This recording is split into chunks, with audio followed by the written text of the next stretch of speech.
శ్రీమాత్రే నమః. దేవుడి పటాలను ఎన్ని రోజులకు ఒకసారి శుభ్రం చేసుకోవాలి? మనం నిత్యం ఇంట్లో దేవుణ్ణి పూజిస్తూ ఉంటాం.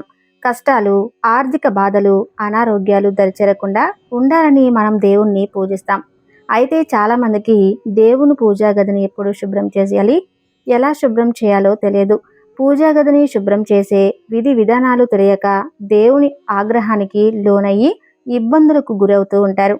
అసలు దేవుని గది ఏ వారం శుభ్రం చేయాలి, ఎలా శుభ్రం చేయాలి, ఎలాంటి పద్ధతులను పాటిస్తే దేవుడు అనుగ్రహం మన మీద ఉంటుంది అన్న వివరాలను ఇప్పుడు తెలుసుకుందాం. హిందూ పురాణాల ప్రకారం శుభ్రంగా, చక్కగా, సానుకూలంగా ఉన్న ఇంటిని మాత్రమే దేవుడు సందర్శిస్తాడని చెప్పబడుతుంది. కాబట్టి ఇంటిని ఎప్పటికప్పుడు శుభ్రం చేసుకుంటూ పూజా గదిని అలంకరించుకోవటం వల్ల భగవంతుడు ఇంటికి తప్పక వస్తాడు. ఇంటిని శుభ్రపరచుకోవడంలో భాగంగా పూజా గదిని శుభ్రపరచడం కూడా చాలా అవసరం. కాకపోతే కొన్ని జాగ్రత్తలు తీసుకోవాల్సి ఉంటుంది. తెల్లవారితే చాలు చాలా మంది భగవంతుడికి పూజలు చేస్తూ ఉంటారు. భగవంతుడికి భక్తి శ్రద్ధతో నియమ నిష్టలతో పూజలు చేస్తూ ఉపవాసాలు ఉంటూ భగవంతుడి యొక్క అనుగ్రహం ఎప్పుడు కలుగుతుందా అని వేచి చూస్తూ ఉంటారు. అయితే భగవంతుని యొక్క అనుగ్రహం పొందాలంటే మనం చేసే పూజకు ఫలితం ఉండాలి. మనం చేసిన పూజలకు ఫలితం దక్కాలంటే పూజా మందిరం అనేది శుభ్రంగా ఉండాలి. అయితే చాలా మంది పూజా మందిరంలో అనవసరమైనవి పెడుతూ ఉంటారు. అలా ఎప్పుడూ కూడా పెట్టకూడదు. చాలా మందికి పూజా మందిరాన్ని ఎన్ని రోజులకు ఒకసారి శుభ్రం చేయాలో కూడా అస్సలు తెలియదు. దాని గురించి ఇప్పుడు ఈ వీడియోలో వివరంగా తెలుసుకుందాం. అదేవిధంగా పూజా మందిరాన్ని ఏ విధంగా శుభ్రం చేసుకోవాలి, దేవుడి విగ్రహాలను ఏ ఏ దిక్కులలో ఉంచాలో కూడా ఇప్పుడు ఈ వీడియోలో తెలుసుకుందాం.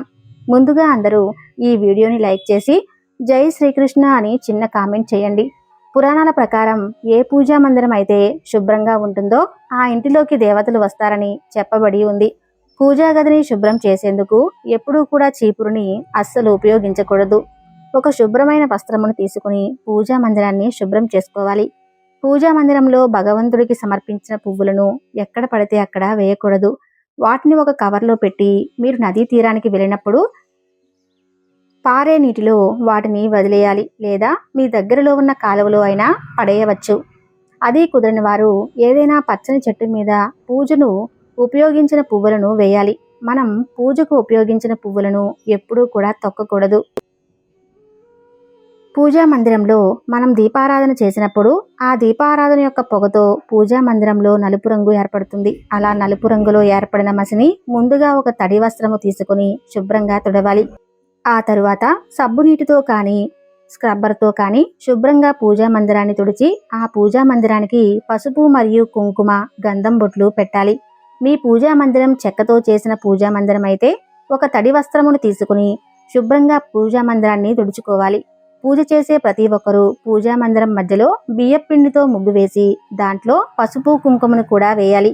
పూజా మందిరంలో భగవంతుడి యొక్క పటములు లేదా ఫోటోలు అనేవి నేరుగా క్రింద అస్సలు పెట్టకూడదు. ఒక పేపర్ పైన కానీ లేదా వస్త్రము పైన కానీ పెట్టవలను. దేవుడి పటాలను ముందుగా తడిబట్టతో తుడిచి తర్వాత పొడి క్లాత్తో తుడిచి శుభ్రంగా ఆ తర్వాత గంధం బొట్టును పెట్టి దానిపై కుంకుమ బొట్టులు పెట్టవలెను. దేవుడికి ఉపయోగించిన దీపారాధన ప్రమిదలను ప్రతిరోజు శుభ్రం చేసుకోవాలి. అయితే దీపారాధన ప్రమిదలు అనేవి జిడ్డుగా ఉండటం వలన వాటిని సబ్బు నీటితో నానబెట్టిన తర్వాత ఒక స్క్రబ్బర్తో శుభ్రంగా కడగవలెను. అలాగే చింతపండు గుజ్జుతో కానీ పీతాంబరి పౌడర్తో కానీ శుభ్రం చేసుకున్నా సరిపోతుంది. దీపారాధన చేసేటప్పుడు ప్రమిదలు తడిగా అస్సలు ఉండకూడదు. అవి పూర్తిగా ఆరిన తర్వాతే దీపారాధనకు ఆ ప్రమిదలను వాడాలి.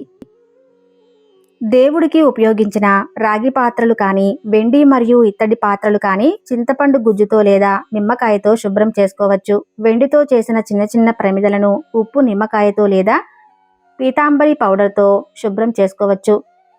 అపరిశుభ్రంగా ఉన్న వస్తువులను దేవుడి పూజా మందిరంలో ఎప్పుడూ కూడా పూజకు అస్సలు వాడకూడదు. ఒకవేళ అలా చేస్తే ఆ పూజకు ఫలితం అనేది దక్కదు. దేవుడు పూజా మందిరాన్ని వారానికి ఒక్కసారైనా శుభ్రం చేసుకోవాలి. అయితే మంగళవారం నాడు కానీ శుక్రవారం రోజున కానీ పూజా మందిరాన్ని ఎట్టి పరిస్థితుల్లోనూ అస్సలు శుభ్రం చేయకూడదు.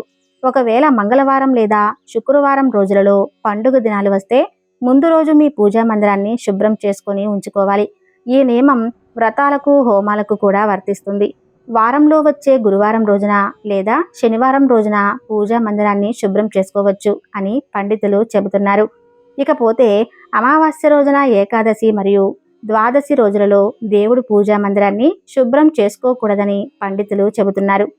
దేవుడి పటాలను పాడ్యమి తిథి మరియు గురువారం కలిసి వచ్చిన రోజున శుభ్రం చేసుకుని దేవుడికి పూజ చేస్తే ఆ భగవంతుడి యొక్క అనుగ్రహం అనేది మీకు తప్పక లభిస్తుంది. ఎవరికైనా పూజా మందిరాన్ని వారానికి ఒక్కసారైనా శుభ్రం చేసుకోవటం కుదరకపోతే నెలకు ఒక్కసారైనా తప్పకుండా మీ పూజా మందిరాన్ని శుభ్రం చేసుకోవాలి.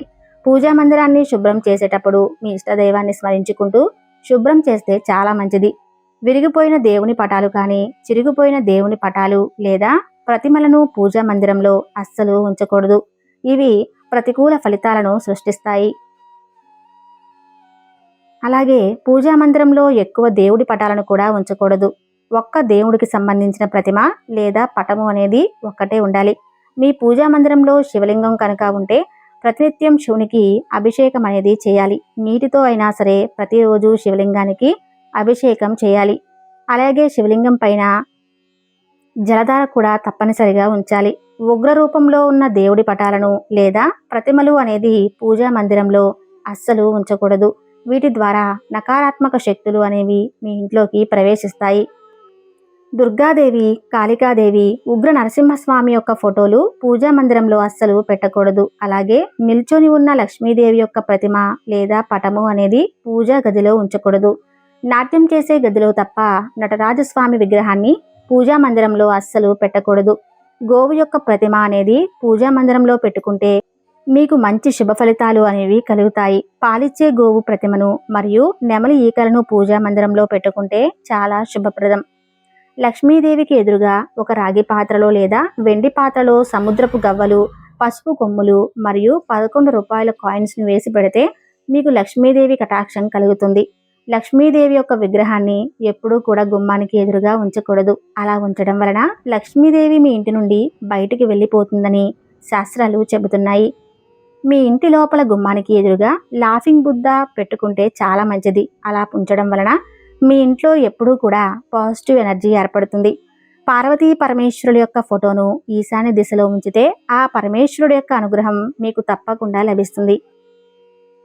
గణేశుడి యొక్క ప్రతిమను లేదా విగ్రహాన్ని ఉత్తర దిక్కులో ఉంచడం వలన చాలా మంచిది. అదేవిధంగా ఉత్తర దిక్కులో కుబేరుని ఫోటోను ఉంచడం వలన లక్ష్మీదేవి యొక్క అనుగ్రహం కలిగి ఆర్థిక పరిస్థితుల నుండి బయటపడతారు. పూజా మందిరంలో ఎప్పుడూ కూడా చిన్న చిన్న విగ్రహాలలో లేదా చిన్న చిన్న పటాలను ఉంచుకోవటం చాలా ఉత్తమం. పెద్ద పెద్ద విగ్రహాలు లేదా పెద్ద పెద్ద ఫోటోలను మీ పూజా మందిరంలో ఉంచితే ప్రతిరోజు మహానైవేద్యాన్ని సమర్పించవలసి ఉంటుంది. ఆంజనేయ స్వామి ప్రతిమను ఆగ్నేయ దిశలో పెట్టుకోవడం వలన దుష్టశక్తుల బారి నుండి బయటపడవచ్చు. సాయిబాబా ప్రతిమను వాయువ్య దిశలో పెట్టడం వలన మనశ్శాంతి అనేది మీకు కలుగుతుంది. నిల్చున్న లక్ష్మీదేవి ఫోటో మీ ఇంట్లో కనుక ఉంటే ఆ ఇంట్లో లక్ష్మి స్థిరనివాసం ఉండదని అర్థం. ఇంట్లో పూజా మందిరాన్ని దక్షిణం వైపు ఎట్టి పరిస్థితుల్లోనూ నిర్మించకూడదు. అలా నిర్మించడం వలన మీ ఇంట్లో ప్రతికూల ప్రభావాలు ఏర్పడతాయి. దక్షిణ దిశగా పూజా కార్యక్రమాలు అస్సలు నిర్వహించకూడదు. శివుడు వీరభద్రుడి అవతారంలో ఉన్న ఫోటో ఉంటే ఆయన ఆగ్రహాన్ని ఎవరూ ఆపలేరు. అందుకని శాంతంగా ఉన్న శివపార్వతుల విగ్రహాలను లేదా ఫోటోలను మాత్రమే మీ ఇంట్లో ఉంచవలను. మీ ఇంట్లో పూజా మందిరం ఎల్లప్పుడూ కూడా ఈశాన్య దిశలో ఉంటే చాలా శుభప్రదం. ఇలా ఉంటే కనుక మీ ఇంట్లోకి ఎప్పుడూ పాజిటివ్ ఎనర్జీ వస్తుంది. అలాగే మీరు చేసే ప్రతి పూజకు ఫలితం దక్కుతుంది. చూశారు కదండి. ఈ వీడియో కనుక మీకు నచ్చినట్లయితే ప్లీజ్ లైక్ చేసి మీ ఫ్రెండ్స్కి షేర్ చేయండి. అలాగే మా కొత్త వీడియోస్ మీకు వెంటనే చేరాలంటే మా ఛానల్ను సబ్స్క్రైబ్ చేసుకుని పక్కనే ఉన్నటువంటి బెల్ ఐకాన్ను ప్రెస్ చేయండి. ధన్యవాదములు.